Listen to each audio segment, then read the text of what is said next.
Hey, it's Dominic Ajakovic, and you're watching Light the Fuse Wrestling Podcast.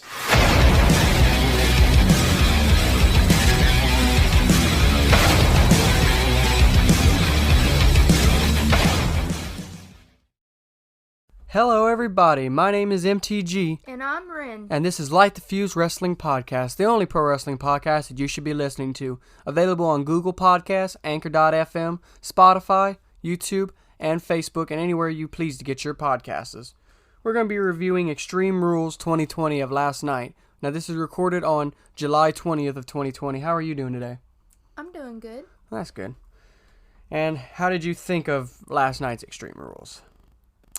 Was it an eye-opener? Was it something that snooze fest? What, in your opinion, brought the best out of it? Like, which match was your highlight? I liked the Drew McIntyre match. I did too, but the stipulation, I understand the stipulation, but I'll get onto that later on throughout the night. My match was, I had to say the Sasha and Asuka one, because it had such a screwy finish. I didn't like that at all, like not one bit. And I feel as though we probably going to have some repercussions tonight on Raw.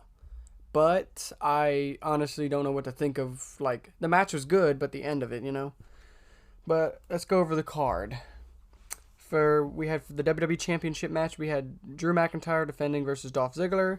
We had the Wyatt Swamp fight. We had non-title Braun Strowman versus Bray Wyatt, an eye for an eye match. That one,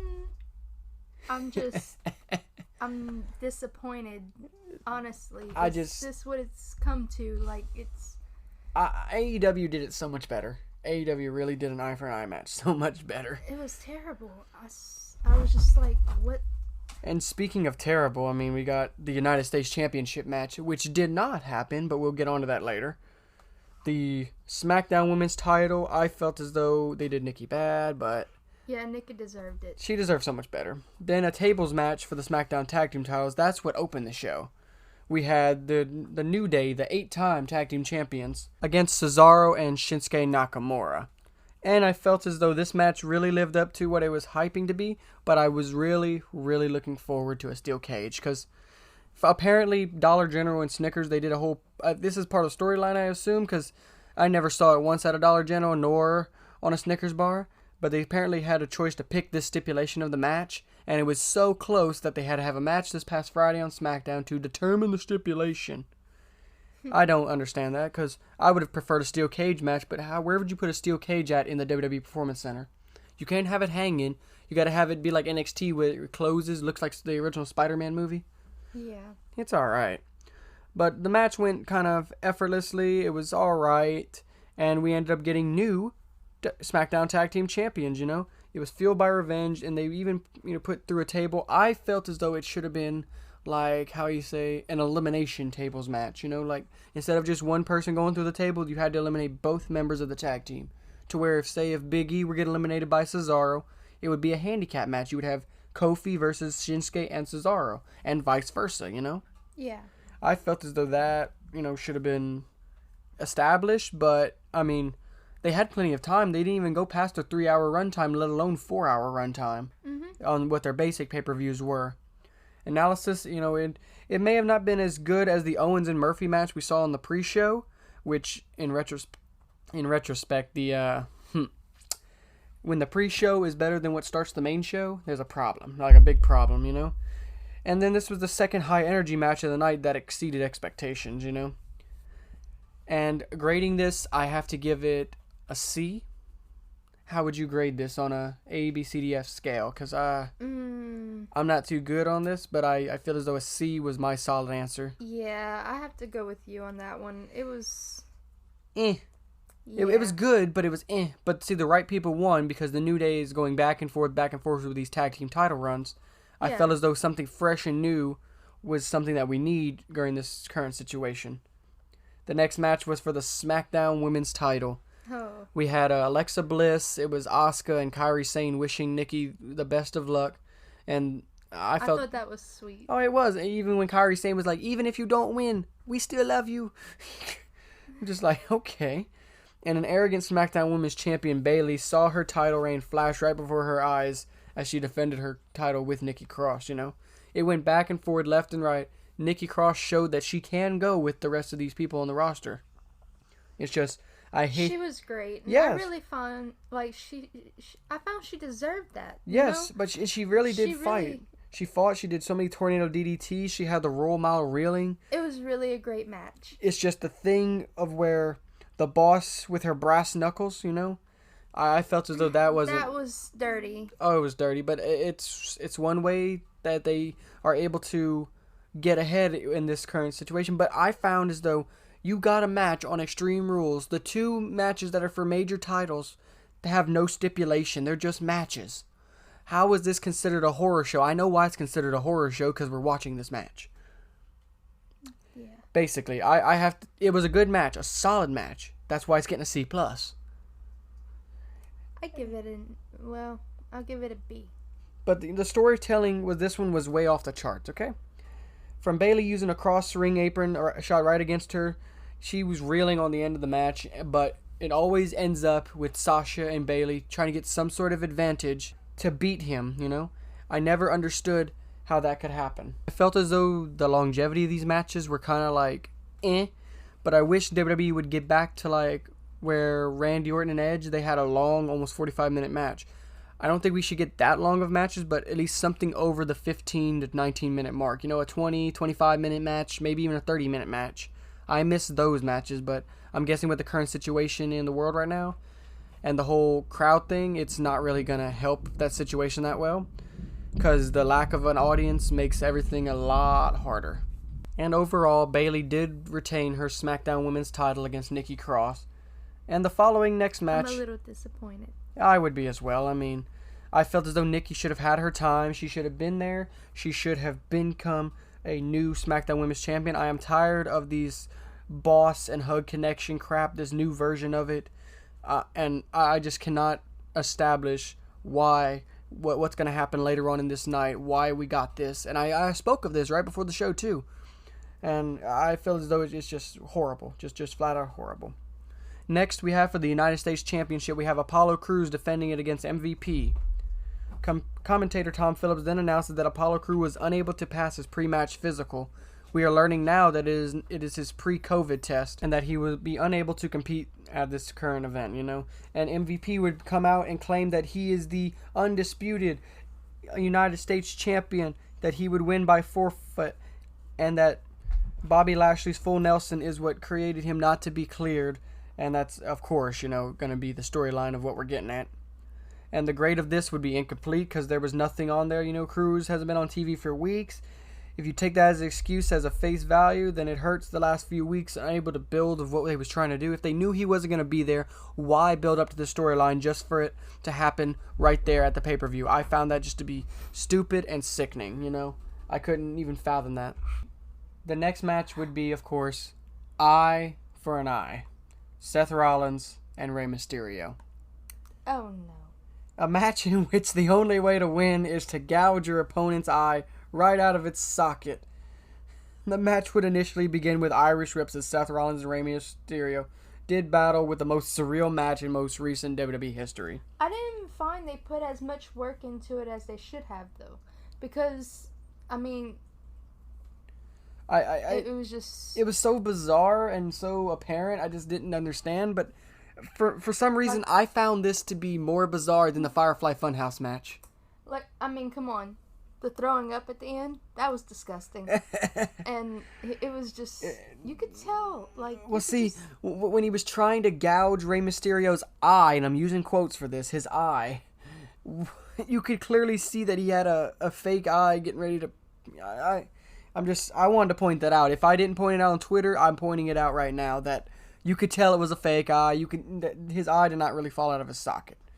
I want to point that out to all the people. His eye fell out of his eye. Oh, you need to be more compassionate. It's a storyline, okay? I know this. I understand this. It's entertainment, but that's not entertainment. That is just sad. And the fact that Rey Mysterio is doing this without a WWE contract is just stupid. Why would he agree to this? I understand he's trying to get Dominic into the business, but Jesus Christ, man. And yes, the throwing up. With a current pandemic, why are you throwing up? If you're going to go throw up, go to the back. I'm just being honest. None of this would have happened if he had just listened. That's quotes of what Seth Rollins said. How do you take this? I mean, I'm grading this a flat out D.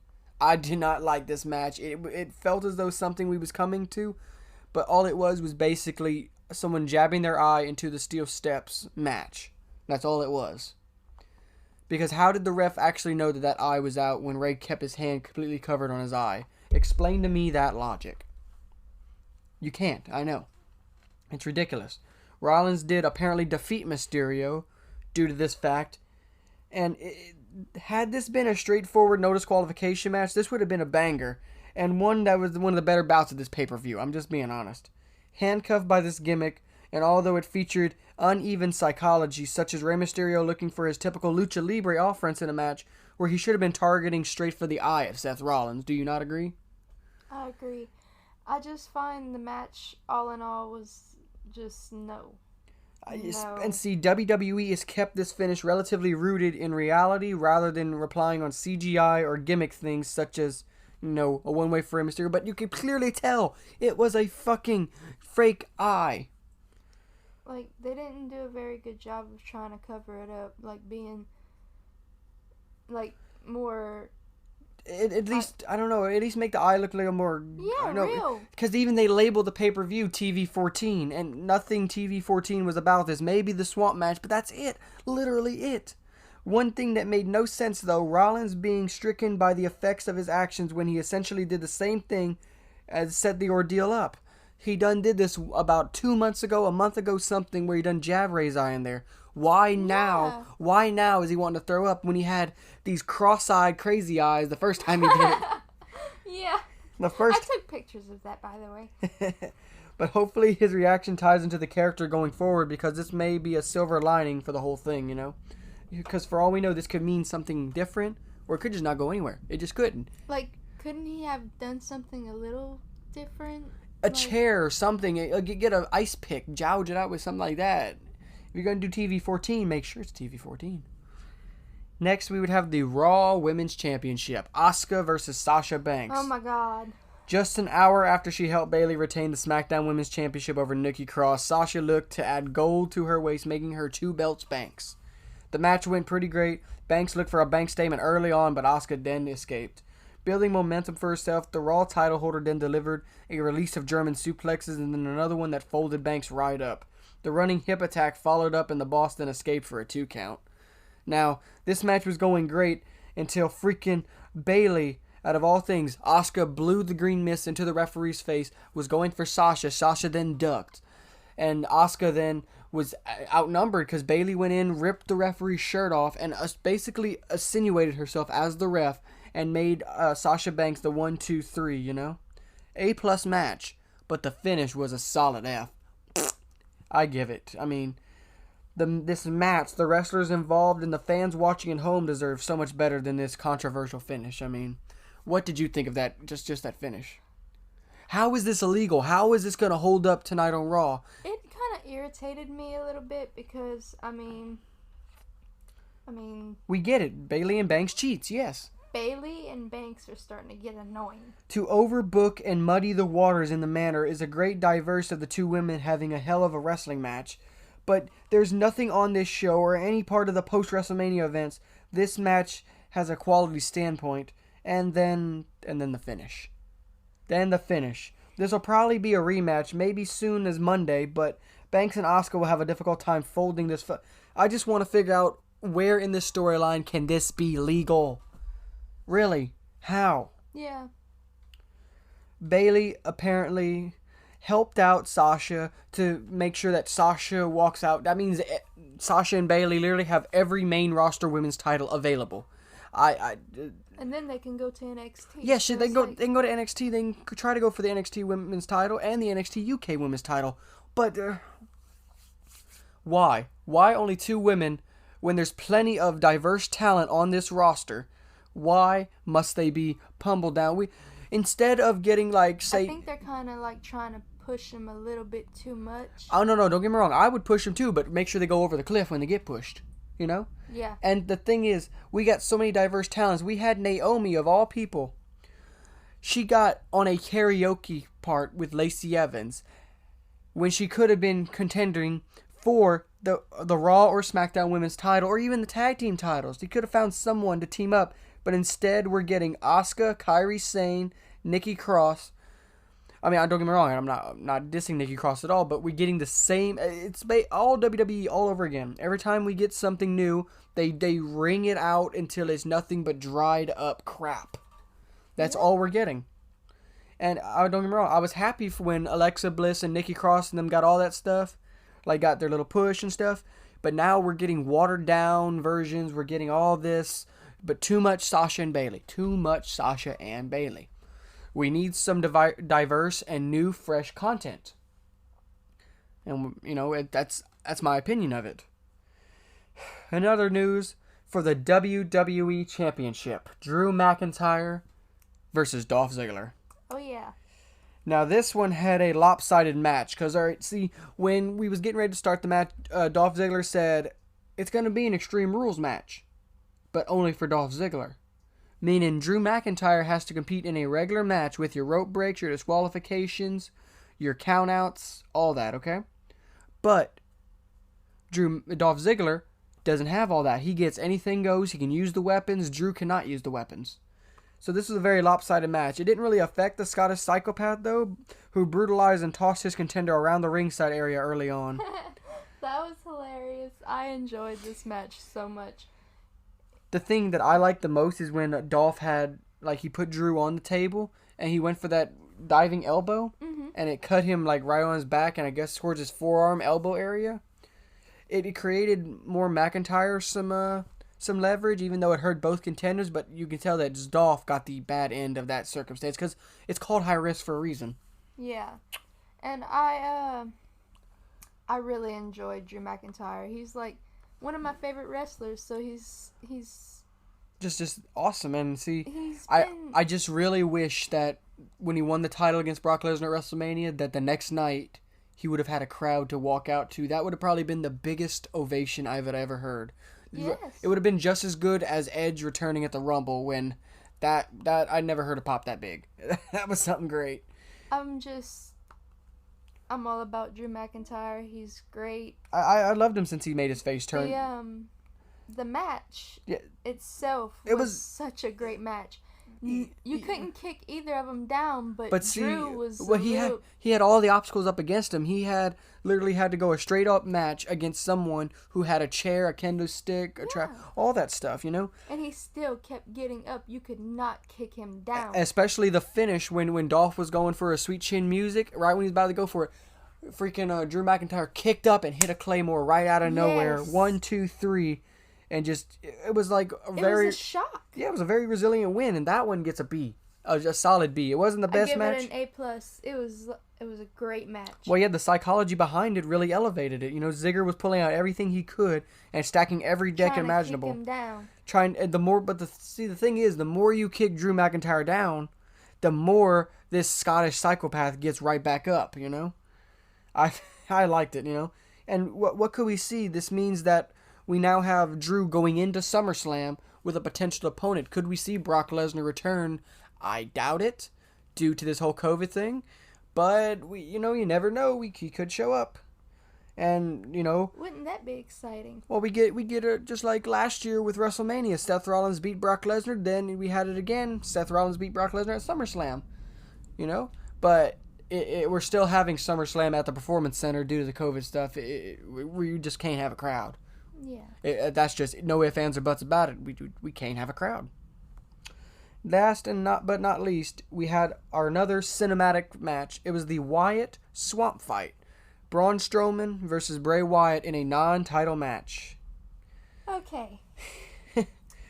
This swamp fight started off inconspicuously enough, with Braun Strowman pulling off the entrance of the swamp in his truck and coming face to face with Bray Wyatt. Then this shit got weird. This shit got weird so quick. Strowman was kidnapped, preached to and bitten by a snake, saw temptation in the form of Alexa Bliss's sister Abigail. Oh my god. Then he sent Bray Wyatt into what Matt Hardy would call a dilapidated boat and sent him flowing down the river. Wyatt then nearly drowned the Universal Champion and then assaulted him with an oar. An oar. Yeah. A fucking oar. And then you would see Look at what you made me do. I don't want to do this, as Wyatt said to Strowman as he rose up and kicked him into the swamp. Wyatt then tried to, get away and stuff. Just when Strowman thought it was all over, Wyatt emerged from the swamp and pulled his rival using the mandible claw. It was the Fiend as he emerged from the dark. Yes. And the watery abyss. Wyatt then tried to send off his horrible laughter as the show went to black. The result of this, I don't... Who is the winner of this? There was not really much of a winner, so who cares? Like, who really cares? There was no pinfall, there was no submission, there was no referee, nothing of that sort. So I'm guessing the Fiend won. How do you rule that? I mean, I'm guessing because he threw Wyatt into the water. Then, as he looked down, the Fiend came up with the mandible claw and dragged him into the water as they faded to black. A+ though. WWE with their production quality, I have to give them that. Very, very good production quality. Yes, and But Wyatt has made the world of cinematic wrestling. I mean, yeah. Since they did the very first WWE cinematic wrestling match, but see, they copied what Matt Hardy did with the final deletion, in Impact. And then, like John Cena at WrestleMania 36, I would have enjoyed seeing Braun Strowman win. Yes, but I still don't know who won, but I'm assuming it was the Fiend, But like at John Cena WrestleMania 36, this was Strowman's descent into his own personal hell. Bray Wyatt was playing these mind games, trying to show him that these good things still come from here, and trying to trick his mind into thinking that it's okay to stay here. The storytelling here completed the excellent callback involving Alexa Bliss and her friendship with the Monster Among Men, because they had a little kind of fling, I guess you would say, when they was building up to be partners in the Mixed Match Challenge back in 2018. So that's what accumulated with that, And he was clearly terrified of the reemergence of the Fiend, and that was icing on the cake, And then Strowman now has Faces of Reality for a title fence against a force unstoppable. I found it was great. I don't know where this is going to go. We're probably going to get the Fiend versus Braun Strowman at SummerSlam, and we have been waiting for the Fiend to rear his head into this rivalry, and now it has, and it appears that Wyatt is preparing to resume his role as the demonic face of SmackDown. Yes. How did you grade this pay-per-view? Out of all the things, it was definitely indeed a horror show. Yeah. Not in a good way at all. And, what I enjoyed some matches. I enjoyed some matches too, yes. But I just don't know, what could come from this anymore, because I don't like it. I didn't like not one bit of it. I couldn't see. I would have enjoyed something more realistic. I would have enjoyed an Extreme Rule, if you take back to, say, Extreme Rules 2009, that was full of Extreme Rules matches. We had a ladder match, we had tables matches, we had a cage match, a Chicago street fight. That was in 2013, though, I think. But I'm just assuming that this has a lot to do with what's going on right now, and once everything somewhat gets back to normal, we'll have more. I hope so. All I want is a regular Royal Rumble. That's really all I want. I want a crowd for a Rumble. If we can't have a crowd for a Rumble, I'll be sad, but we're just going to come with that. Now we're going to see what's going to happen tonight on Monday Night Raw. Oh, goodness. Another show from the WWE Performance Center in Orlando, and this one apparently is being taped today as we speak, along with next Monday's Raw. So coming out of Extreme Rules, we have two people claiming to be a champion when actually they aren't. We have MVP claiming to be the new United States champion via forfeit, and then we have Sasha Banks claiming to be Raw Women's Champion from Bayley's hiatus, and actually that's not a rule, and Banks follows the WWE Tag Team Championship and actually don't have the authority to count the three, I feel like we're going to be seeing Sasha and Asuka. I mean, that's why Asuka is pissed and probably still the rightful champion. But she's also a fighting champion, which means the Empress of Tomorrow will still want to settle this by kicking Sasha's ass, And probably Bayley's too. I mean, could you blame her? Maybe even the Kabuki Warrior partner Kairi Sane will come and do the butt kicking for her. But Sane has plenty of motivation, seeing that Bayley took her out at Extreme Rules for trying to stop the Dos Straps attempt for her to interfere in the match, But what else could we see, R-Truth with his 24/7 title is always a dispute, especially with the ninjas running around, and at least Truth has a game show to soothe his nerves a little bit, you know? But I love Truth. He's awesome. Anytime R-Truth is on TV, you can guarantee that you are sports entertained. Yes. He's hilarious. Especially last week with the whole funky teeth, you know? Oh my goodness. And here's some other stuff you want to keep an eye on. You know, the only match that's announced for tonight is Big Show versus Randy Orton in an unsanctioned match. Now, Show returned after Orton punted Edge and Christian and claimed that he was the legend killer again, you know? And if he becomes the latest legend killed as expected, Randy Orton will be on his way to face Drew McIntyre at SummerSlam. So, a Viper versus Wouldn't that be exciting? That's a Viper versus a psychopath, huh? Oh, goodness. I love Randy Orton, as you know. Well, I know. Whether he's face or heel, you're all for the Viper. Oh. And Truth might actually not have to worry about Akira Tozawa's ninjas tonight, since Shayna Baszler announced of her return last Monday by taking a bunch of them out. So we might be able to see, Truth take a little bit of a night off, And here's what also we can say that's if happened for Bianca Belair, the EST of WWE stubbed in for Liv Morgan as the Riot Squad's feud, They faced the Iconics coming on this week, And Peyton Royce and Billy Kay seem to be substitutes for Natalya and Lana in the Riot reunion program, So don't get too attached to anyone in this role, because this is what we're calling the pandemic era of WWE, Because I don't know what else. And if your stomach is settled, Seth Rollins will probably address what he did to Rey Mysterio and how he took out his eye last night. While Rey is still making what is expected to be a full recovery, there's a lot of list folks here are thinking about what are we going to do, starting with his son Dominic and Kevin Owens. Could we see Dominic come out solely by himself and talk solely on his father's behalf, And it's the Extreme Rules Fallout episode, so what could be looking forward to on Raw? Like, what do you expect? Do you expect, like, Sasha to get that title taken from her and give back to Asuka? Do you expect Asuka to retaliate saying, you're not the champion, I'm the champion? What could we see? Could we build that towards SummerSlam or what? I feel like Asuka's going to be champion again. Well, yeah, but, like, how does this ruling go? Does management say, hey, that's not legal, you're not a ref? Yeah, exactly. I don't know.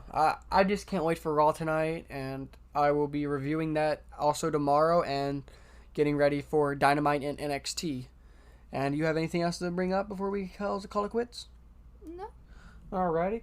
And again, I want y'all to follow me on Twitter at ThisIsMTG. Follow me on Instagram at ThisIsMTG. Follow my Facebook. Go to Facebook.com/LTFWrestling. Go to YouTube.com/MTGNetwork. And always follow us on Anchor.fm, Light the Fuse Wrestling Podcast. You can check out on Google Podcasts, Spotify, anywhere you get your podcast. And remember,